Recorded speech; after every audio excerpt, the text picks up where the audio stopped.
Ils sont programmeurs, dessinateurs, animateurs ou scénaristes et fabriquent des jeux vidéo en ligne qui compteront peut-être parmi les blockbusters de demain. Farm Frenzy, Les Trésors de Montezuma ou encore Robber Habits, des titres de jeux vidéo qui parleront aux amateurs et qui sont nés dans les mains de ces jeunes talents. Là, je suis en train d'animer en 2D les images que des artistes m'ont envoyées. J'ajoute les effets et je fais tout ce qui est prévu dans le scénario.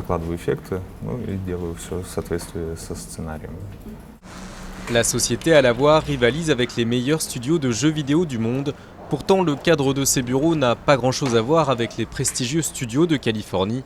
Nous sommes au beau milieu de la Sibérie, près de Novosibirsk, la troisième ville de Russie. Ces locaux, bâtis à l'époque soviétique, sont décrépits. Mais qu'importe, ici, le fuseau horaire est un peu américain quand même, car les États-Unis sont le premier marché d'Alavoir. Notre public principal, ce sont les États-Unis. Nous gardons bien ça à l'esprit. Donc on ne travaille pas sur des thèmes russes. On ne dessine pas des poupées russes, par exemple. On ne fait pas les choses en fonction du public russe. On s'inspire des Américains et on évite de faire des choses que les Américains n'aiment pas. La success story de ce studio a commencé au milieu des années 90. À l'époque, Alexandre Likovski, son fondateur, est étudiant. L'URSS s'est effondrée et avec des amis, il commence à programmer des jeux vidéo avant de se mettre à la création de jeux sur Internet et de distribuer les jeux d'autres sociétés. Grâce à un enseignement de qualité et des salaires plus bas que dans d'autres pays, l'ascension est fulgurante.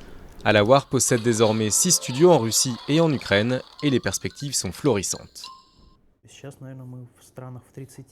Aujourd'hui, nous vendons nos jeux dans une trentaine de pays et ils sont traduits dans de nombreuses langues.